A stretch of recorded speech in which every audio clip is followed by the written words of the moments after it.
Welcome, and thank you so much for your patience as we are getting started for this sessions of Getting Prepared for Life, Career, and MBA in the U.S. I know it's probably either maybe evening your time or afternoon. I know we have folks from all over the world joining us, and we really appreciate your taking the time.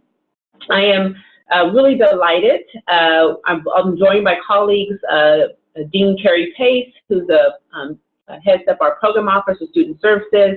We have Maureen Carpenter, Assistant Dean of the MBA Career Center. We have Karen Quago, Associate Director of the MBA Career Center. We are also really lucky to have one of our current and rising second-year students, Ari Sahu. Ari is actually having a little bit of a computer difficulty with his camera, so he can see you, although you may not be able to see him, but he's joined us as well and can share our student perspective in terms of what it's like to be an international student here. So let's go ahead and get started. I thought that what we'll do over the next hour is to really share a little bit about, why we're excited to have you coming and joining our program, how we're preparing for you, perhaps what life might be like in DC. We'll make sure to answer your questions, so start to think about what questions you might have as you're preparing, or what the experience might be, or the career search process might be. So we'll cover all of that. We'll leave plenty of time for questions.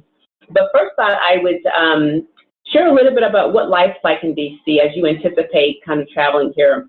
For those of you who have not been to DC before, it's really kind of a big city feel, but in a small city kind of environment. You have the benefit of being on campus, right? So Georgetown and McDonough School of Business sits on campus, which is really nice. You have a close-knit community, but it's in the midst of a very international and global city as well. So you have the best of both worlds, and you'll really be able to take full advantage of that being a student here in terms of what you'll have access to outside the classroom. Another thing that's really unique about DC, the city itself is about 600,000 people. When you look at the DC metro area, which includes Maryland, Virginia, we're talking over 5 million people. But 12% are foreign-born. There are about 47% who are have a bachelor's or master's. So very talented professional community here in the metro area of DC. Very distinctive neighborhoods, and as you can see in the screen here, we've highlighted a couple of the neighborhoods that tend to be very popular for our MBA students. Particularly Roslyn, for those individuals coming from abroad who might have families and children. That seems to be a very popular neighborhood because it's very accessible to the campus. There's a Georgetown transportation bus that takes you straight from Roslyn over the bridge into campus. DuPont Circle is also a very popular destination for many of our MBA students. That also is directly on a metro line, the red line, but then there's a shuttle bus that takes you from that metro area to campus. In walking distance, you have neighborhoods like Global Park or Georgetown. So there's a lot to really kind of choose from. And there's no right or wrong neighborhood. All the neighborhoods tend to be safe. And like any other metropolitan global city, you have to be aware of your surroundings. But the great thing is that this city is a city that is very much reliant on tourism. So it tends to be quite a safe city overall. And the nice thing also about campus is that we have safety and security that's 24 hours on Georgetown's campus. Like I mentioned, it's a very international and global city. Over 80 embassies are represented, so I highly recommend that once you get settled, maybe visit your embassy to learn about the kinds of resources that they have to offer you as well. There's clearly a diverse population represented here, tons of museums, art, theater. So it really allows you to kind of get a feel and a flavor for what it's like to be not only in DC, but in America, right? The heart of America. Being here in DC also gives you that sense, right? Wonderful parks and outdoor activities, lots of biking, lots of hiking, just lots of green spaces. So if you're used to that, or if you are enjoying kind of experiencing that, there's a lot to offer here in terms of DC. Great restaurants as well. I was really surprised that it's quite a foodie town with a ton of international kinds of cuisines being represented. And there's a really strong mass transit system, right? We had mentioned the kind of various metro systems, but there's also bike shares, there's Uber, there's a great bus system that really kind of gets you all around the city, even in the places where the metro doesn't go. So it's very easy and accessible to get around the DC area. in Georgetown. We also have a burgeoning startup scene. Literally just last night had a wonderful welcome reception for some of our admitted students from round 3 at an incubator and accelerator in downtown DC called 1776. And as many of you may have been reading, DC is really kind of in the top 5 cities in the US as it pertains to startups and technology. It's also one of the top cities for millennials, so you'll find young professionals here and lots of energy. With that, I think I'm going to go ahead and turn it over to my colleague, Dean Carrie Pace, in the program office, so she can share a little bit about what services and support you'll receive once you get to the program over your 2 years. Carrie? Thanks, Sherry. Hi, everyone. My name is Carrie Pace, and as Sherry said, I'm the Associate Dean of the MBA programs here at the Georgetown McDonough School of Business. I have been here at McDonough for about 4 years, but I've been at the university for almost 20. So if you have any questions about, the university or services, then please feel free to reach out. I wanted to give you a quick sort of brief overview of what you can expect from the program office, who we are, what we do. Essentially, my team is here to support you throughout your experience in the MBA program. In addition to me, there are 6 academic program advisors. We have a program manager, an operations manager, and our front desk administrator. Our job really is to make sure you get the best experience possible. So we do that we provide academic support, which would include any registration questions or issues, academic accommodations, curriculum support, such as if you're struggling or need additional help with tutoring, teaching assistant positions, research positions, that type of thing. We also support all of the co-curricular life here. So we are lucky to have a very vibrant co-curricular student body and student experience here. So we have over 44 clubs at this point, ranging from professional clubs like finance and marketing and consulting to we have social clubs. The Beer Appreciation Society is a popular one. There's sports, there's adventure club, golf, etc. And then we also have regional clubs, so the Latin American Business Association, the Asia Business Consortium, there's the Korea Club, there's the Japanese Club. So we've got many, many clubs to choose from. So my office provides support for all of those clubs. We also support the student government and the Evening Student Government Association and the leadership positions and growth that we hope that you will take advantage of here. So essentially, we are here for, whatever issue, whatever question, even if it's personal, we can get you sort of the support you need. If we don't know the answer, then I'm pretty sure we can find somebody who does know the answer. We're really, really looking forward to welcoming you all to McDonough. It's a great community, great students, great faculty and staff, and it's just really, it's a pleasure to be here. It's a lot of energy every single day. I do want to introduce you to our international student who is going to talk a little bit more about their experience. So I believe it's Ari is joining us. So Ari, why don't you introduce yourself and tell everyone a bit more about your experience at McDonough, what it's like to be an international student, and any tips or tricks that you would have for our newest class. Sure, Carrie. Thanks for letting me join in. I'm really sorry about the video. I don't know what happened. It might be the Windows update or something like that, which screwed up everything. But yeah, so I'm Ari. I went to University of Illinois, Urbana-Champaign for undergrad. So I was an international student a few years back and have been for a while now after I joined McDonough. But after University of Illinois, where I was an electrical engineer, I went to work at an automotive supply company, worked on hybrid cars.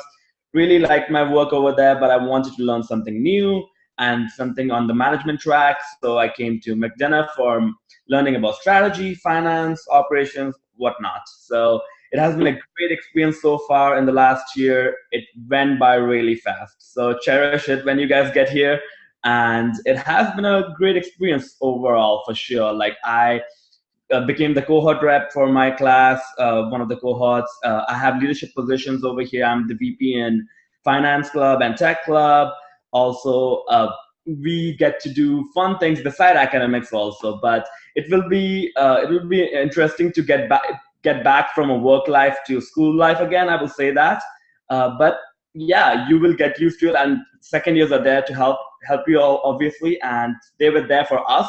And it's a collaborative environment, so we are always there to help you guys and answer any of your questions, whether it's related to which career you want to go, whether about classes or anything like that. So always feel free to ask us anything, and yeah. Great, thanks so much, Ari. So Carrie, do you want to share a little bit more, or Ari, do you want to share a little bit more about kind of anything? Maybe you could chat a little bit about the International Festival. I know I was telling some students about that yesterday. That seems to be a really popular event for our students. Sure. So Ari, I'm not sure how involved you were this year, but I can tell you that the International Festival is one of our best events of the year. There's hundreds of people there. We open it up, and students from each country or parts of clubs will have sort of tables set out, and we will get to taste food from those specific countries or regions, and then there's faculty or staff will vote on which is the best.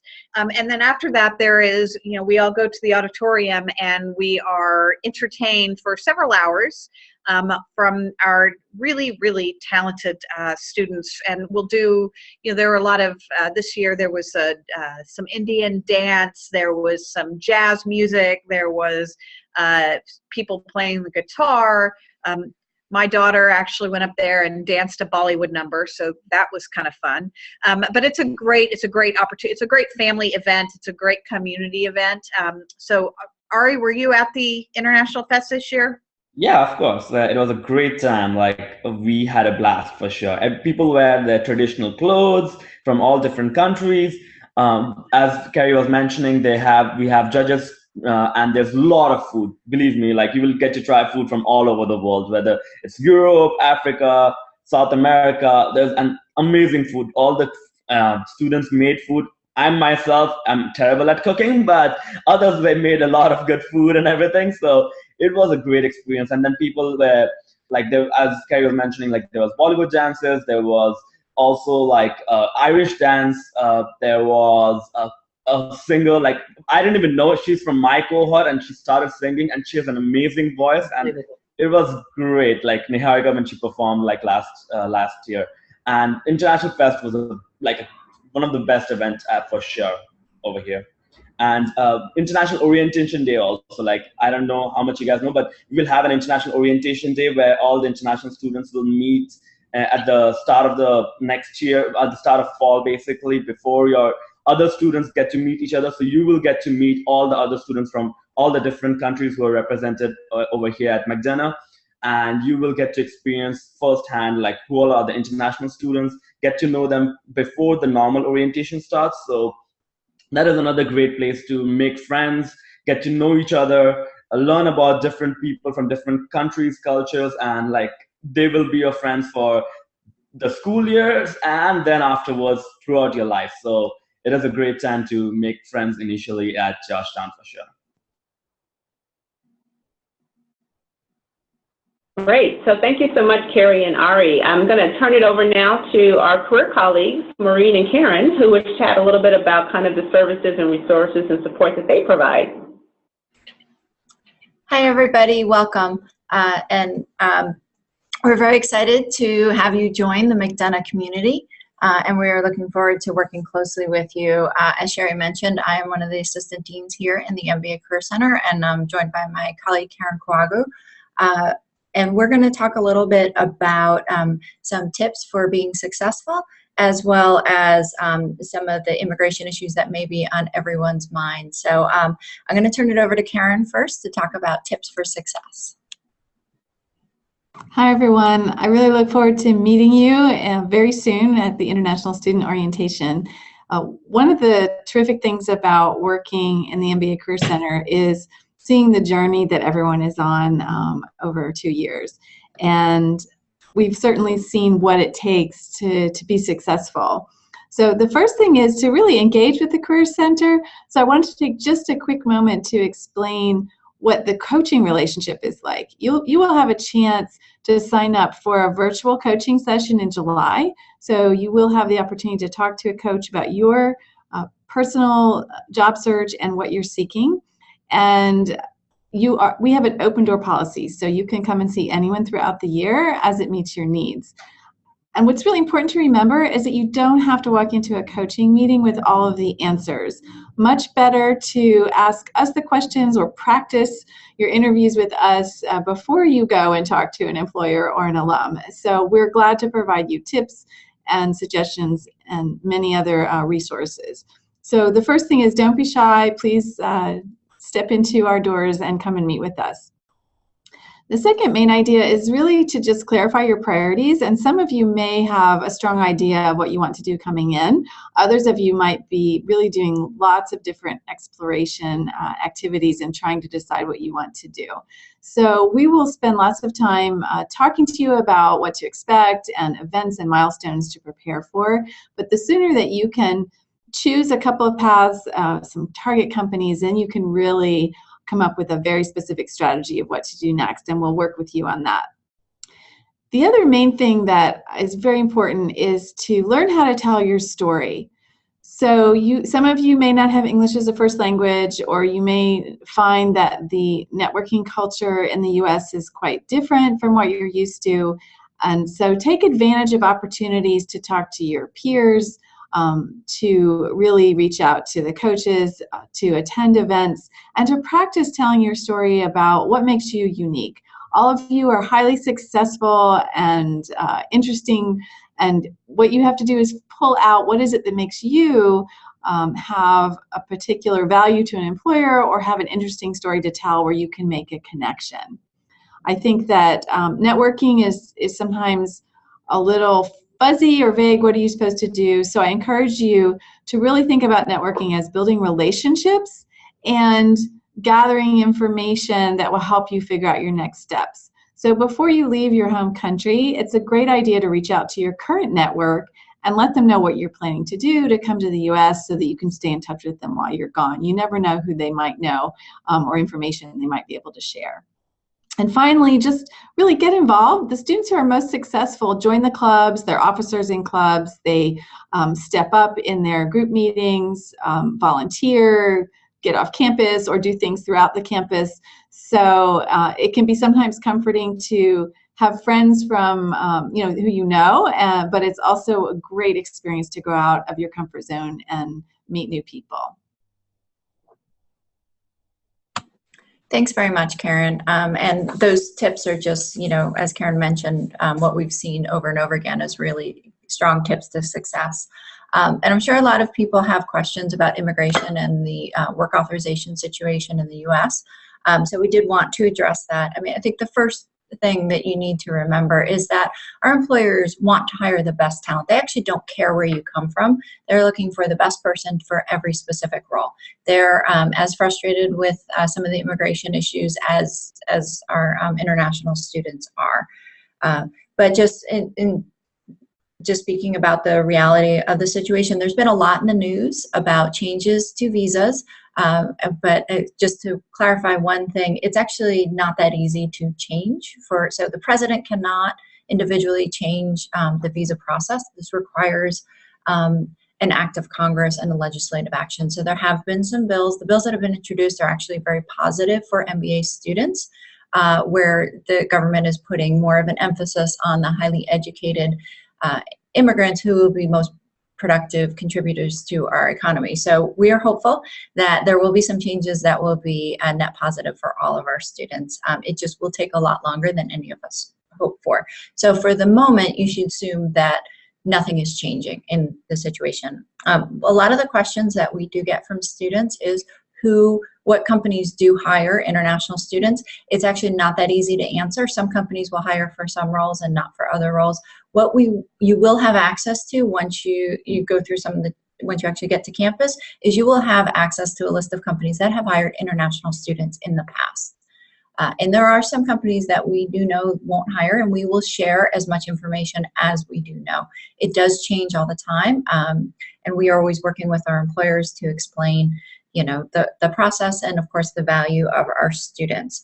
In general, as you start to put together a target company list, it's easiest for global companies because if you wind up not getting your H1B visa through the lottery, it is much easier for a global company to transfer you to another location for a similar job.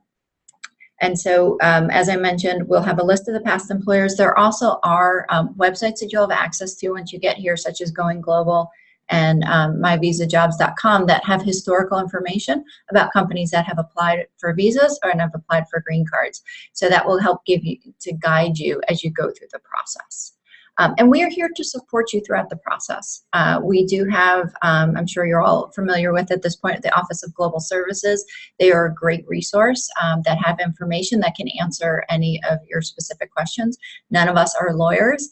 We do our best to be informed, but you do have that legal support through the university. We also do provide some presentations throughout the years with immigration lawyers to get you some more information. So there'll be 2 to 3 of those throughout the year. So you'll have an opportunity to learn more about that.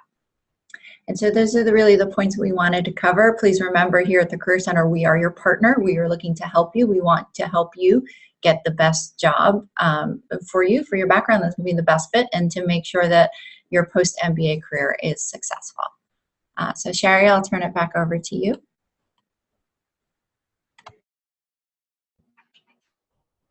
Sherry, you're on mute. Sorry. We'd like to open up the airways to you guys now and have you ask questions. So I would recommend probably ask your questions in the Q&A box. I think that might be a bit more streamlined than the chat. So if you could ask your questions in the Q&A box, and then what I'll do is try and navigate and get the right person to answer the question. We have one question that's come in so far by Kanisha, looks like. They say, you know, this is regarding housing. I'm looking for a place in Roslyn to share with a bunch of guys. I'm unaware what the right price process should be to narrow down an apartment. There are so many options. Also, is it better to negotiate online or ride to campus and then start house hunting? So I'm gonna have my own, you know, answer, but then I'm gonna ask Ari maybe to chime in about his experience in house hunting. So Kanish, I would recommend that at first you go ahead and look at the very apt housing guide that we put on our admitted students welcome website, because that offers a lot of statistics and information that compares different apartments and really allows you to kind of narrow down based on criteria that's important to you. That might help you narrow your options. And then, then I'll recommend that, and you could also look at, you know, our Facebook page, because a lot of folks kind of are able to find roommates that way, and also able to kind of, you know, provide information or feedback about what they found in terms of the apartments. We do have a housing website here at Georgetown's campus. You could also use that resource as well. But Ari, do you have any suggestions for Kanish about kind of narrowing down, or how did you find your apartment? Sure. And by the way, I'm using the rear camera, so I have no idea how I'm looking on the other side, just so you guys know, but hopefully it shows me in a good light probably. But yeah, so I actually came for Welcome Weekend 1 over here because I was living in Indianapolis, so I drove down here basically. No, I actually flew over here and then did some house hunting over here. Like I went to a couple of apartment complexes in Welcome Weekend 1, so last year in January sometime. I didn't end up getting any of those apartments. I did it online finally, but what I would suggest is that I'm living in Roslyn myself right now, and it is one of the neighborhoods which is a little bit cheaper than if you're living in, say, DuPont Circle or something like that. I ended up getting a 1-bedroom apartment for myself, which is around the range of, like, in Roslyn will be $1,500 to $1,800. And then if you get a roommate, like you can get 2-bedroom apartments for, say, around $2,000, like decent ones, nice ones actually too, in Roslyn. In DC, if you want to live, DuPont Circle has a little bit of a better nightlife, I would say that. Roslyn also has a couple of bars and restaurants and everything around here, which are pretty good. And I chose Rosslyn for another reason was that I had a car. So I got free parking in this apartment complex. So that's another reason I decided to choose Rosslyn over DC, because DC, you have to mostly pay for the car parking and everything. Most of the students end up staying in Georgetown, DuPont, and Rosslyn, as far as I can tell, from my class at least. And previous class also was the same way. Some of them do stay, like families, like in Rosslyn or like in Glover Park or Cathedral Heights or Columbia Heights or something like that too. But that is a little bit rare than DuPont, Georgetown, and Rosslyn. Again, for the bus service, that's another convenient factor for sure. And if you live in, say, DuPont for that matter, like you can find studios for around like $1,900, $2,100 or something like that per month. And you can get like the lease for like 9 months, 10 months. So if you don't want to get, you're not sure about the apartment, whether you want to stick around, you can get a 9-month lease, go for a summer internship outside of DC if you decide to, and then come back and go move into another apartment. And as Sherry was mentioning, like there are resources, like you can use Facebook to find roommates. A lot of my friends did that. They ended up finding MSB roommates and they stayed together and have a blast, a lot of house parties and everything. But yeah, so it has been interesting to do that, and it has worked out for all of them probably. So yeah. Great, thank you, Ari. We have another kind of similar follow-up question. So I have rooms to rent in Arlington. Is there a mail list or form for the housing information? May I join it? Do I need a Georgetown email account to join? So I would recommend that if you have rooms that you would like to offer out, the best resource would be our admitted students Facebook group. So I would recommend that you post on that Facebook group. So if you haven't joined the Facebook group, join it. You can access the link on an admitted students welcome website in terms of how to join the Facebook group. Once you join, just post a message out saying that you have rooms to rent. Have people either private message you or directly, so that you can give them the information that they need. But I'm sure they would really appreciate it, because we know that a lot of folks are looking for apartments. They tend to not look for it, until maybe the May, June, June, July type time frame, I guess, depending on kind of what your needs are in terms of when those apartments are going to be available. But that'd be great if you want to post that information. Let's see. We did have a question about kind of I-20s and how soon do we think people could get their documents and information back. What I would recommend, so any questions that are related to the Office of Global Services, first of all, that office is fabulous. They're extremely responsive. We work very closely with them. I know that they have had lots of requests, and we've been trying to really work with them to try and expedite kind of the information gathering and services, knowing that there might be heightened sensitivities for international students this year. And so I think what would be best, if you have any questions that are related to your own kind of I-20 process and visa process, is to directly contact their office. Rachel, let's see, you can contact any of their colleagues there. The number's right here on the screen, 202-687-5867, or you can email them. The website link is here as well. You can always also contact our admissions office, and we'd be more than happy to facilitate an introduction to them as well. Lots of different ways to access them, but that might be the best venue for you to get the specific information to your specific needs, because a lot of the processing time depends on what the volume is in their office, where they are, what information you've provided, what information they still need from you. All righty? Let's see, any other questions? Let's see, we have plenty of time to take other questions about any part of the experience. In the past, we've had people ask questions, and maybe, Kira, you can address this. What about graduate assistantships? Are those available for international students? And if so, what's the process and the timing? In addition to, how do I go about joining student clubs or being a part of the Student Government Association? Do you want to go ahead and take those, Carrie? Sure, I'd be happy to. So we do offer, there are quite a few students that have graduate assistantship positions that will either work with faculty on their research or possibly supporting their course development. There are teaching assistants that are generally more like second-year students supporting the first-year student classes. I think it's important to note that none of our teaching teaching assistants will be actually teaching your classes. All of your classes are taught by faculty. That is one of the bonuses of being in a program that has an MBA but not a PhD program. So all of your classes are taught by faculty. But you will get support by, with teaching assistant or graduate assistants. The process for doing that is in the, over the summer and in the beginning of the year, and really throughout the year as faculty have a need, they will send us a description of what they need. We will post it, and then you just upload your resume and generally a statement of interest, a cover letter, and the faculty will screen them and choose which students they'd like to work with.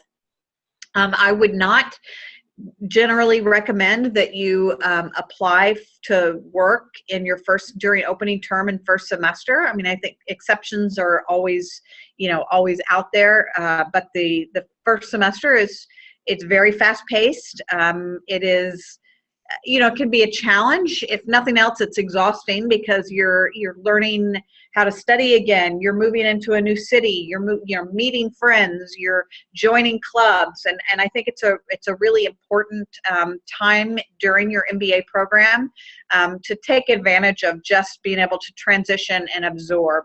And then once you sort of hit your second semester, then I think that things become a little bit just a little easier. The bus route, the bank that you're going to belong to. You have, your study teams. And then there's a bit more time at that point to sort of engage with research and teaching assistantships. I see Ari nodding his head. I'm wondering if you have any more sort of input on that. Actually, I do, Carrie. I am a graduate assistant. I was a graduate assistant last semester for a marketing class. The way I got that position was actually, if you, as Sherry and Carrie mentioned, like if you speak up in class, if you do well in your exams and quizzes and everything, then the professor will take notice. My professor actually asked me, would you like to be my graduate assistant next semester? So it worked out perfectly for me. I was happy to do that, got some money also out of it, so it's perfect. And it was a great experience doing that. And as Carrie was mentioning, of course, there are job postings and everything also, which come up every start of the semester, and you can apply to those positions also. I was also recommended by a professor to work for another undergrad professor, but since I already had that graduate assistantship, I didn't want to take another role because, as Carrie was mentioning, it'll be interesting to juggle all of that, like academics, recruiting, and doing a graduate assistantship. And I didn't do it in the fall term for that reason too. The fact that I was just trying to get back after working for 6 years, it was a transition, so I wanted to take time out of not just concentrating on school and other things, career and everything. So in the spring semester, I decided to do that. But some people do it in the fall, but it's up to you guys, of course. But it has been a great experience doing the graduate assistantship, and everybody can get it. Depending on your qualifications, anybody can get it, international students too. Right. So I might actually, Ari, I think it's important. One of the questions I get a lot, and I think one of the challenges that students can face, especially international students, is coming back into graduate school, and not just graduate school, but graduate school in the United States. And the way that the business school, our business school, most business schools, rely on case studies, how the classroom experience, how it's different than it is as an undergraduate, what the faculty might expect from you, and how, at least from your experience, some of your classmates have found that to be I don't know, both exciting and possibly challenging because they come from different different ways of classroom instruction. Do you have any input there? Oh, did Ari? Lost Ari. I think we may have lost Ari. So until we find Ari again, I will. Now yeah, we have lots of other questions until Ari pops back on. Real quick, so this question, we had a series of questions come in recently, related to kind of H1B, OPT, and then the career resources in preparation. So Karen, I'm going to ask you if you maybe can help with this first one. I have a master's degree in the U.S. and already used my OPT. I need to secure a job that sponsors H1B visa right upon graduation. Do do you have the stats of international graduates with the working visa, if you understand that? Right. So definitely we'll have a lot of information about the H1B and employers who are willing to sponsor. For the individual case where you've already used your OPT, that's extremely challenging, and you're going to want to have a one-on-one conversation with a coach and with the Office of Global Services. You would have to have a full-time offer no later than probably March before you graduate in order to apply for the H1B by April 1st. But then if you don't get the lottery, you wouldn't be able to stay in the country, and that's a risk for the employer. So that is a particularly challenging situation, but there are always alternatives, particularly with global companies who might be able to potentially transfer you to a different location, and then you can always request a transfer back to the US at a later time. So we would come up with an individualized situation. As far as the H1B and the employers in general, again, you'll have a chance to talk to immigration lawyers and to see which companies have hired in the past, and to talk to alumni who've been in your shoes.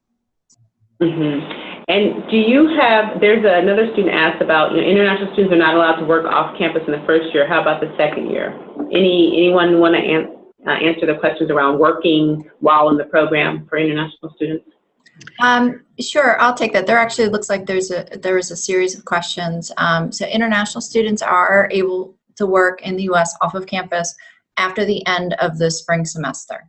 So, this year the classes ended, the finals ended on May 11th, so you were eligible to work on May 10th. You're able to work during the summer. You're able to work both semesters of your second year, and that's through your CPT. So we're able to do that. That's fine. And it's very common for people to get internships during the school year, particularly if anybody's a career changer. It's a great way to get experience. There were also a few questions about coaching and working with our office that I wanted to address. Actually starting next week is our official job search course, which you should have received communication about. So there will be 3 sessions that will happen during the course of June in order to get you ready. And through that information, once you complete the steps, you will get information about how you can set up an appointment with a career coach in July. So we do our intake sessions in July. You'll have a 1-hour session with one coach. Each student gets 1 session only in the month of July. And then we'll start working with you in your personalized job search that Karen talked about. There was also a question about getting prepared for the internship search, because for some of you it will start as early as September. And again, some of that will start next week with the beginning of the job search course. So you'll start to get everything prepared and get your resume, and then you'll have the intake session with us. And so we will work with each of you individually. There are a large number of resources available for you as you get ready for the internship search. So both the job search course as well as the individual sessions with the coaches as well as the clubs will help you get prepared. So we're actually looking forward to working with you on that. Thank you very much, Maureen. Any other questions? It looks like we have, she's answered all the questions that have come in so far, but we still have time to answer other questions that people might have. Well, I just wanted to say sorry, my computer just battery died, and I didn't realize that it happened, and now I can see you guys on the front camera, I guess. So. No worries, sorry, no worries. No, but Carrie was saying something to me. I don't remember what happened exactly, but. Yeah, no, Ari, I was actually asking you if you can talk a little bit about the transition, like how different is graduate school versus your undergraduate, although you actually did go to, you did your undergraduate here, but in general, I know international students sometimes can struggle not just from the shift from international to, from undergrad to grad, which all students, have to sort of cope with. But essentially the way classes are taught here and the style and the participation and the case study, like what some of your international student classmates have maybe struggled with, and if you have any recommendations. Yeah, definitely.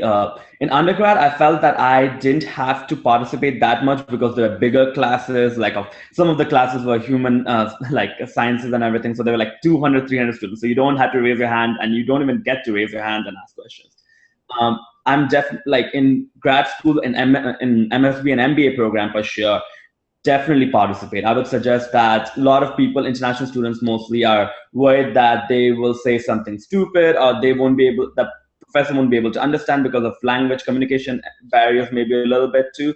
But like I have seen people grow. I've seen people grow in my class that who didn't used to speak at all, but then they got confident and like they started talking and they have a variety of input to bring in too, because they have worked in industry which we will be talking about. So for example, we will be talking about Airbus or something like that, and somebody might have worked in the aviation industry in Korea or somewhere like that, and they can bring their input to the table. And it's good to have input from people from like mostly international students, because they bring diversity of opinions and like culture and everything. So like we talked about, say, 7-Eleven in Japan, and then people like one guy like who's from Japan in my class started talking about how the things are exactly what they talked about in the case. So case studies are really exciting. Like you get to read the case like week before, night before, whatever, and then you talk about it during the class on that day. So definitely, like I would suggest that it is a change. Like when I started my undergrad, like it was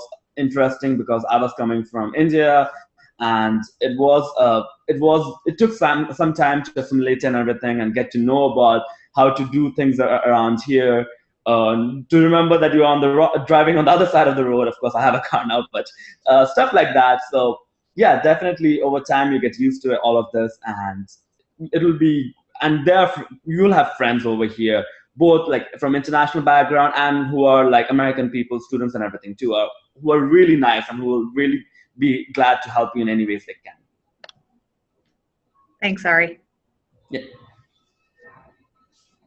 I see we got some questions about internships for the class of 2018, so I thought I'd jump in quickly. You know, the first answer that I'll give is that our internship placement rate year over year is 99%. So anybody who wants an internship will get an internship. And you can be able to get more of that detailed information once you get on campus, once the fall semester starts. We actually will provide you with the internship directory for the class of 2018, so you'll be able to see specifically where they worked. And you'll be able to see the international versus domestic students. So you'll be able to connect directly with your classmates who are a year ahead of you about their own process and get more information. So the internship is very, very strong. And one of the questions is, when do the internships start? It does vary. We have a few students that started this past Monday. Typically they will start either the last week of May and the first week of June. The length of internships does vary. They will go anywhere between 8 to 12 weeks depending on the company. Thank you so much, Marie. So, hey everyone, I'm chatting you guys all up now to give you information that we just got from our Office of Global Services colleagues, and it's the contact person that you can directly email. Her name is Lindsay Van Brocklin, and we provided her name, her email address, and then also the link to their site that has a list of all the advisors, and they're kind of probably broken up by last name, so you can see kind of your specific advisor. But if you have any questions, feel free to contact Lindsay. And because I know we've again gotten some questions come in around, like, if you're a green card holder, right, do you still need to submit information or not? So we wanted to try and make it as easy as possible for you to directly get to the right person at the Office of Global Services. So again, I just chatted that out to everybody who's on this webinar, and you can take that information and use it. Hopefully that's helpful. Let's see. Oh, which airlines would you guys suggest for flying down to DC from Delhi? All righty. I guess Air India is starting a direct New Delhi DC flight in July, but I wanted to explore other options as well. Ari, I'm going to turn that over to you, because I usually go United. That's just because that's where my miles are. So yes, that's. Ari, you're on mute. You're on mute. I'm sorry about that. Actually, that is funny. I have been to India 2 times in the last 10 years. My family doesn't live in India. Like, they move around for my dad's job. So they lived in Venezuela, Malaysia, and everything. So I wouldn't be able to really answer that question. But any airline, like when I first came, I used Continental, which is gone now. Continental is United now, actually. But any of those airlines will work. Find the best one which you can. And like, people might be coming from Delhi too. So if you find anyone from MS who are joining MSB from Delhi, you can like coordinate with them and see, like some people do that, like coordinate and come together, and it will be helpful in the sense that you're coming together. You guys have at least someone to talk to on the flight, and like when you get over here, like it will be easier that way, maybe a little bit too. But it's not a big deal. Take any flight you want, whichever works out for you, time-wise, money-wise, and everything. And yeah, it shouldn't be a problem at all. And then again, the Facebook, I keep reiterating this, but the Admitted Students Facebook group is a great resource to kind of shoot that kind of thing out. Like, hey, anyone have, great suggestions on flights or what, flights in Delhi? Is anyone else, coming to campus at around this time frame that we can coordinate our travel together? Like that Facebook group is the best place to kind of get that out. I do know also there's a group of incoming students in India between Mumbai and Delhi who are also, I think, created their own kind of WhatsApp group too. So if you guys want information on how to access that, just shoot me an email and I can get you in contact with the right incoming student. Okay, we have a question. What's your advice on getting a driver's license? I may come with an international license, but I'm not sure if it's accepted at a car rental, etc. I don't understand that. I do understand that for buying a car, I'll have to probably get a license there. I mean, not a lot of our students, have cars and drive unless they're already, have a car, they're local already. You definitely don't need a car to get around DC. It's a very easily kind of, city that has great public transport, bike shares, bike lanes, walkable areas, great transit in terms of the bus system. So, to be honest, parking on campus is like non-existent and very challenging or very expensive. And then, parking, some people kind of park around the Georgetown, like if you rent like a parking space, someone's garage or something, but again, that can be a little tricky too. You don't want to do metered parking if you're full-time because you're always going back out, trying to pay the meter. So I would actually recommend you not necessarily bring a car per se, but in terms of trying to understand if you wanted to rent a car here, I think, unless the other panelists have some ideas about, getting an international driver's license, I'll turn it over to them. Yeah, sure. Actually, I have some experience on that. I had an international driver's license initially, and I was able to rent a car with that. And there are like zip cars around here, or like you can have those. Yeah, like it's really easy to just create an account with them, and you can drive around if you want. As Sherry was mentioning, you don't really need a car. I have a car because I was working, of course, over here, and I decided not to sell the car before coming here because I can use that for grocery shopping.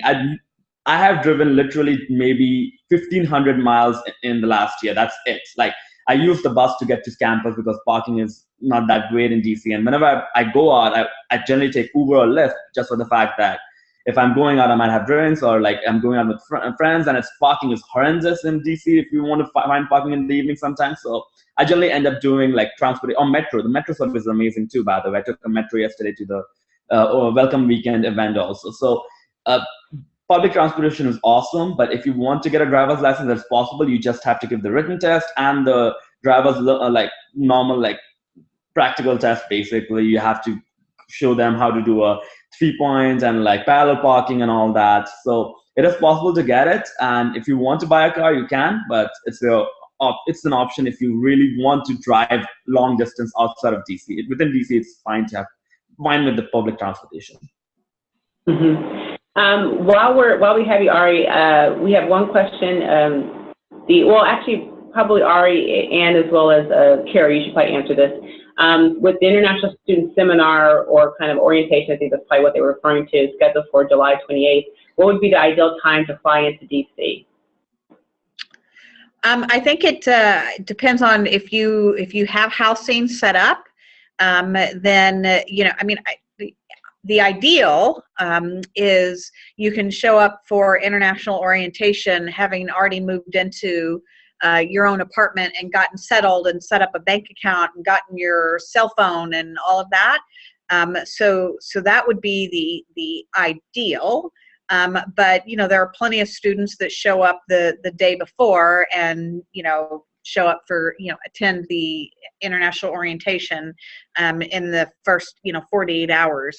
I think that that's a little rough because of jet lag and just sort of the stress. And I will say that So the international orientation is on the Friday, and then you start, some of you that might be taking waiver exams do so on Monday, and then the full-time orientation starts. And really, once you show up here and start with your international orientation, it's fast. And before you know it, you are in opening term and you don't have time to, get a ride to IKEA.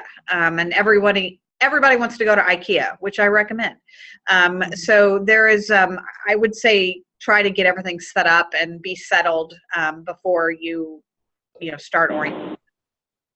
Yeah, I stayed at a hotel for the first 2-3 days just for the fact because I didn't have an apartment. As Carrie was mentioning, some of the apartments will start at like end of July or August, whenever it's available actually. So yeah, if you can find people who will again like share a room with your hotel room or something like that, if you can come early, yeah, look around, go around the campus, go around DC, Georgetown, do that before the pre-term starts, because once it starts, you won't have time to do anything. So yeah, definitely try to get here a little bit earlier just so that you can get a better idea of Georgetown and like the campus and everything.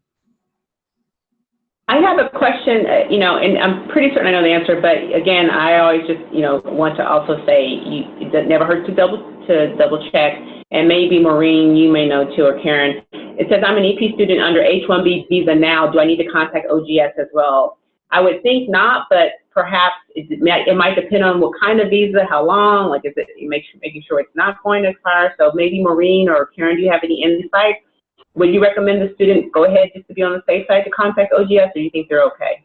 I think it's always better to contact OGS, just to be sure, because they are immigration lawyers and they can provide guidance for you. And they're a resource that's provided to you from the university. So just to be 100% sure, I would contact them just to clarify the situation. Great. Alrighty.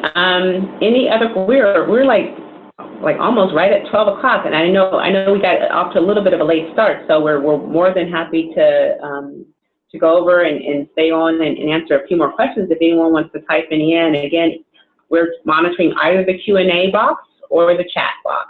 Feel free to log your questions. While we're waiting for some questions to come in, I thought it might also be a good opportunity to do a little bit of a plug for anyone who's interested in additional kind of language training, coaching, advising, preparation. We have two options, and Carrie can talk about one option depending on the format you best learn in. We have a in-person kind of expanded, I think 1 or 2 week option, and then we have one that's more virtual and more targeted and customized option as well. That's called BSpeak. And you can either, as an incoming student, reach out and register for a BSpeak session. They are certified English as a second language instructors all over the world.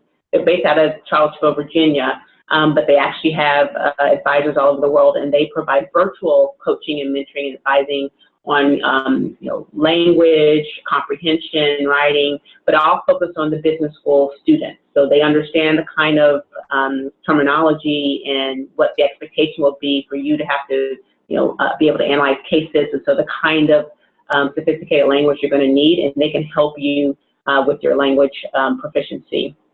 And we have a partnership with them.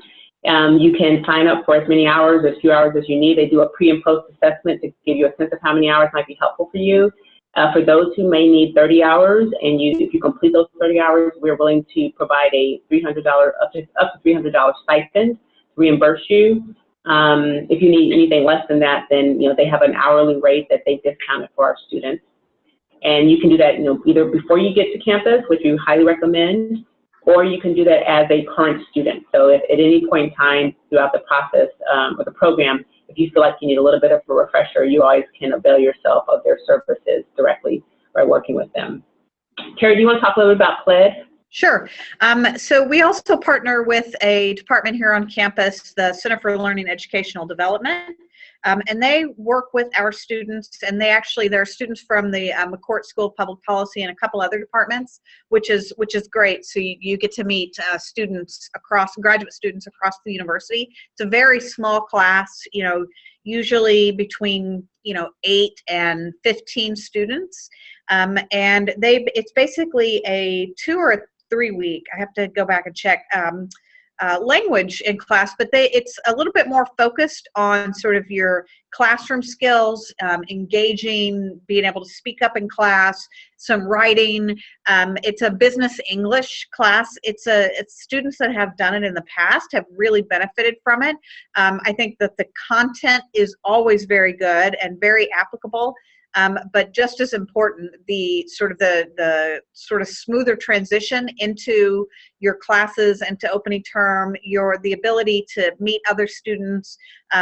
There's lunch with, I'm at the lunch and our senior associate dean and a couple advisors, and you really get to meet students, faculty, staff about 2 to 3 weeks earlier, which is always a nice. It's just a nice thing to sort of ease you into the system. So I would recommend it. The information has been emailed to everybody. If you have any questions, then certainly email Sherry, and she'll make sure that you get the right information, or you can email me directly. Same goes. There is a deadline because you do need to get a visa. Your visa document needs to be dated earlier. So keep that in mind. But I would really encourage it. Okay. We did get one other question in from Ashim. How are the study groups and cohorts decided, and by when will we know the details about them? Okay. So we do as much as we can to have diverse cohorts, diverse study teams. So there's never what we call an isolate on a team.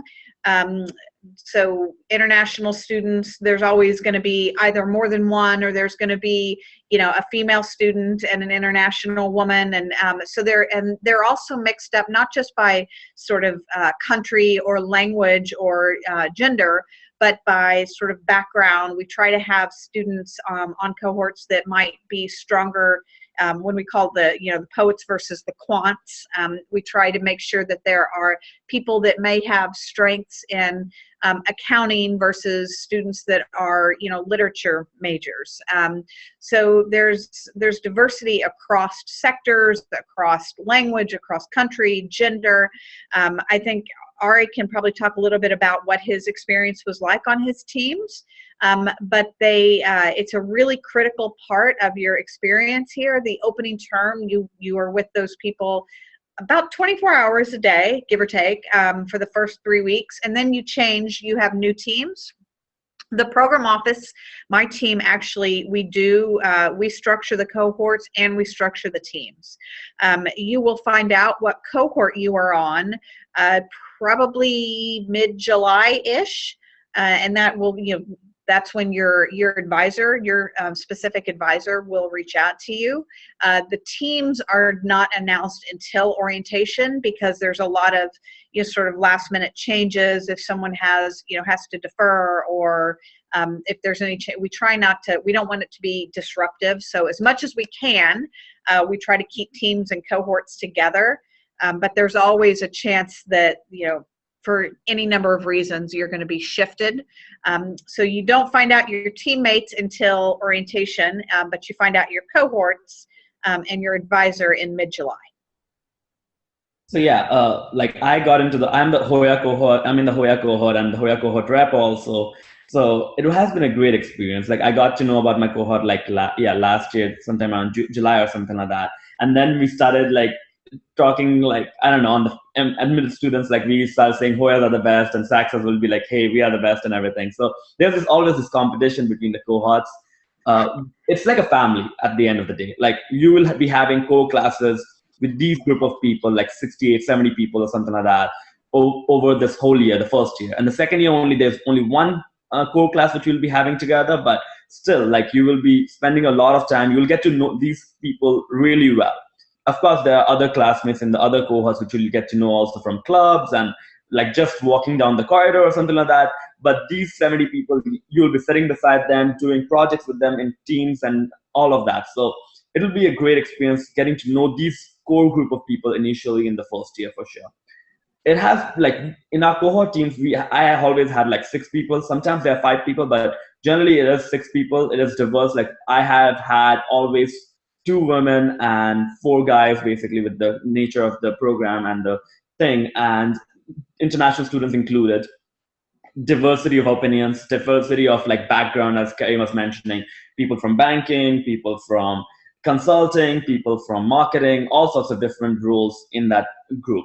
So and you get to like spend a lot of time with these people, because you'll be doing a lot of project work late into the night, a lot of assignments, everything. Like, you will have communications class, all of that. Like, you'll be spending a lot of time with them. So get to know them, do something outside the academics too, like go grab a drink with them at the bar or something like that, have a brunch or something like that.